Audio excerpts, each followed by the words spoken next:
Hello friends. तो मुझे लग रहा है कि पहाड़ों की ऊंचाई आपकी पढ़ाई में बाधक नहीं बन पाएगी, ऐसा आप लोगों को अब विश्वास हो गया होगा। और मैं पूरी तत्परता से लगी हुई हूँ। हालांकि मेरी तबीयत बहुत ख़राब है और मैं बहुत ज़्यादा देर तक सक्रिय नहीं रह पाती हूँ। मेरी जॉब भी है, बच्चा भी है, सभी कुछ है। पता नहीं क्यों मेरा ये होंठ एक साइड से टेढ़ा होना शुरू हो गया है और बहुत ही ज़्यादा आधा हिस्सा मेरा ऐसा सुन्न सा हो जाता है। लेकिन मेरी इच्छा यही है, इस बीमारियों को झेलते हुए मैंने ये देखा है, कई बार लगता है जैसे मृत्यु बहुत ही निकट है। और जब मृत्यु बहुत निकट नज़र आती है तो ऐसा लगता है इस दुनिया में हम आए तो हमने किसी के लिए क्या किया।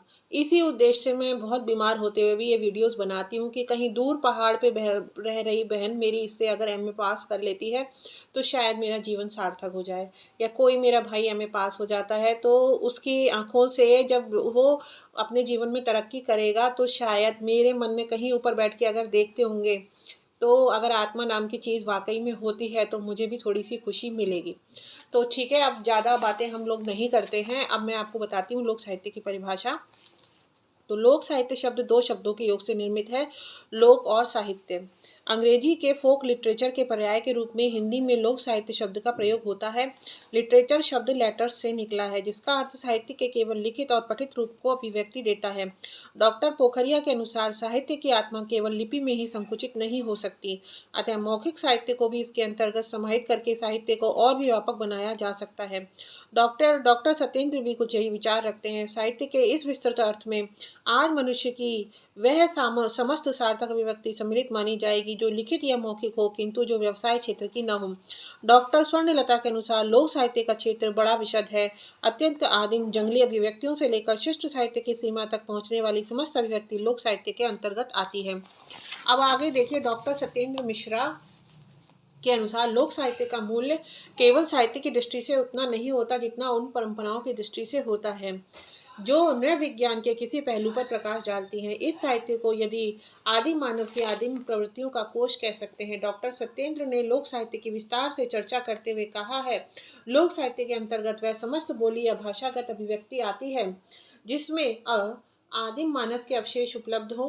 फिर दूसरा पाठ है, परंपरागत मौखिक क्रम से उपलब्ध बोली या भाषागत उपलब्धि हो, ठीक है, जिसे किसी की कृति न कहा जा सके, जिसे श्रुति ही माना जाता हो और जो लोक मानस की प्रवृत्ति में समाई हुई हो, कृतित्व हो, किंतु वह लोक मानस के सामान्य तत्वों से युक्त हो कि उसके किसी कृतित्व व्यक्तित्व के साथ संबद्ध होते हुए भी लोग उसे अपने ही व्यक्तित्व की कृति स्वीकार करे। डॉक्टर धीरेन्द्र वर्मा के अनुसार लोक साहित्य वह मौखिक अभिव्यक्ति है जो भले ही किसी व्यक्तित्व ने गढ़ी हो, पर आज जिसे सामान्य लोक समूह अपना मानता है और जिसमें लोक की युग युगी वाणी साधना समाहित रहती है, जिसमें लोक मानस प्रतिबिंबित रहता है। डॉक्टर त्रिलोचन पांडे के मतानुसार जन साहित्य उन समस्त परंपरित मौखिक तथा लिखित रचनाओं की समष्टि कहा जा सकता है जो किसी एक व्यक्ति या अनेक व्यक्तियों द्वारा निर्मित होते हुए भी आज सामान्य जन समूह का अपना ही कृतित्व माना जाता है, जिसमें किसी जाति, समाज या एक क्षेत्र में रहने वाले सामान्य लोगों की परंपराएं, विशेष प्रवृत्तियां, आचार विचार, रीति नीतियां, वाणी विलास आदि समाहित रहते हैं। अब डॉक्टर विद्या चौहान, तो डॉक्टर विद्या चौहान का क्या मत है? तो डॉक्टर विद्या चौहान का मत है, लोक में व्याप्त प्राणियों के जीवन का मुख्य व्यापार लोक साहित्य है, जिसमें क्षण क्षण की अनुभूतियां, मनोवेग, हृदयोद्गार तथा क्रिया व्यापार सजीव साकार होते हैं। विश्व के विशाल प्रांगण में जो सहज और सामान्य सत्य रूप है, लोक साहित्य उसकी भी विवृत्ति करता है। देश काल की सीमाओं के पार अनवरत गतिशील युग की सामान्य चेतना की प्रत्येक गति का, सुषुप्ति और जागृति का, धर्म और नीति का स्वाभाविक चित्रण इसमें रहता है। डॉक्टर देव सिंह पोखरिया के अनुसार लोक की भाषा अथवा बोली में मौखिक और परंपरागत रूप से प्रचलित लोकमानस की कंठानुकंठ निर्वैयक्तिक भावावेगपूर्ण संपूर्ण जीवनाभूतियों की सजीव अभिव्यक्ति ही लोक साहित्य है।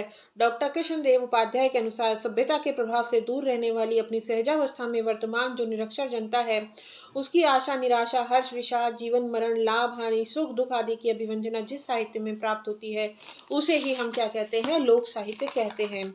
इस प्रकार लोक साहित्य जनता का वह साहित्य है जो जनता के द्वारा जनता के लिए लिखा गया हो। ठीक है, धन्यवाद। अगर ये वीडियो अच्छी लगती है लाइक, सब्सक्राइब और शेयर करें।